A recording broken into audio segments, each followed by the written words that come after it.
অথবা বলে যে এগুলো কোনোটাই দরকার নেই, তাড়াতাড়ি নির্বাচন দেয়। যদি বলে যে নির্বাচন দিয়ে দেন, আমরা নির্বাচনের জন্য প্রস্তুত। আবেদন করতেছে রাজনৈতিক দলগুলোর সঙ্গে, আপনারা সংস্কার করার সুযোগ দেন। ওরা সুযোগ না দিলে আমরা আর কী করবো? আমরা নির্বাচন দিয়ে চলে যাবো। আর আমরা তো এই কাজের মানুষ না, আমরা বাইরের থেকে নিয়ে এসছে, তারাই পছন্দ করে এনেছে। কাজে আমরা যদ্দূর পারি উদ্দূর করি। অর্থনীতি লণ্ডভণ্ড, ব্যাংকিং সিস্টেম লণ্ডভণ্ড, ব্যবসা বাণিজ্য লণ্ডভণ্ড। যাদের নিয়ে আমাদের কাজ করতে হয় এই উপদেষ্টা মণ্ডলে, তারা বলে আজকে আমার ছেড়ে দেন। আমি কী করে চলবো? এই বেতনে আমার ছেলের বেতন দিতে পারতেছি না। আমরা যত তাড়াতাড়ি পারেন এই নির্বাচন দিয়ে দেন, আমরা যাই। আর আমাদের তো সাজানোর তো দরকার নেই, আমরা তো নির্বাচনে কন্টেস্ট করতে যাচ্ছি না যে সুন্দর দেখাইতে হবে আমাদেরকে। আমাদের তো সেই ঠেকা নেই, আমরা যা আছে সেটাই বলি, বরং খারাপ হলে সেটা তাড়াতাড়ি বলি যে ভাই এই খারাপ অবস্থা আমরা পাইছি। এখনো অনেকে প্রশ্ন করছে এরকম আপনারা আবার কোনো নতুন করে ফ্যাসিবাদ তৈরির দিকে হতে পারে। আমি সেটার জন্য বলছি যে সংস্কারগুলো করে দেন, সংস্কারগুলো হলে আর ওগুলো হবে না। ভাঙা হাটের মধ্যে যা যা করতে হয় সেগুলো জোড়াতালি দিয়ে চলবে।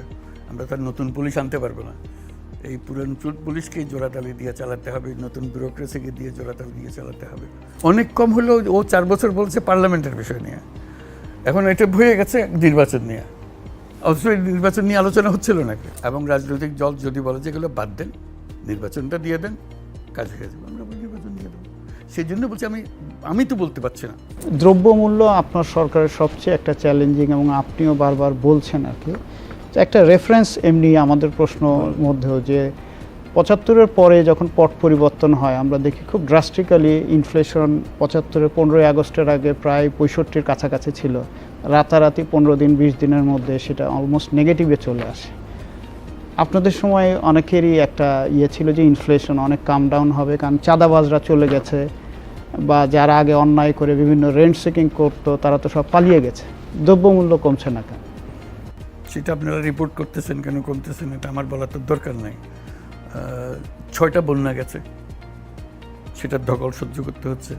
ফসল নষ্ট হয়েছে, সবজি নষ্ট হয়েছে, এক জায়গায় তো না, বিভিন্ন জায়গায় এটা হয়েছে। কাজে সেটার একটা ধকল। তারপর যেগুলো ইম্পোর্ট করা হচ্ছে সেগুলোর হলো যে এক্সচেঞ্জ রেট চেঞ্জ হয়ে গেছে, এক্সচেঞ্জ এই টাকা এই ডলারের পরিবর্তন হয়ে গেছে। কাজে সেখানে খরচ বেশি হচ্ছে, এই জন্যই ইনফ্লেশন হাই হয়ে গেছে। স্যার, ব্যাংকিং খাত সংস্কার নিয়ে ইতিমধ্যে আপনি নিজেও আপনার বক্তৃতায় বলেছেন অনেকগুলো ভালো উদ্যোগ নেওয়া হয়েছে। একই সঙ্গে আমরা এটাও দেখছি যে আমানতকারীরা তারা আগেও যখন বড় বড় ব্যাংক ডাকাতরা ব্যাংকে তছরূপ করেছে তখনও অসুবিধার মধ্যে ছিল, এখনও নতুন পরিস্থিতিতে অসুবিধায় পড়েছে। কিন্তু আমানতকারীরা তো আপনার কাছে প্রত্যাশা যে তারাই ভোগান্তির মধ্যে পড়বেন। এটা হলো যে এখন অপশনগুলো কি? একটা হলো যে টাকা দিয়ে দাও, ব্যাংক বন্ধ করে দাও, যে সে আর টাকা দিতে পারতেছে না, তার চেয়ে অল্প অল্প করে দিয়ে ব্যাংক বাঁচিয়ে রাখো।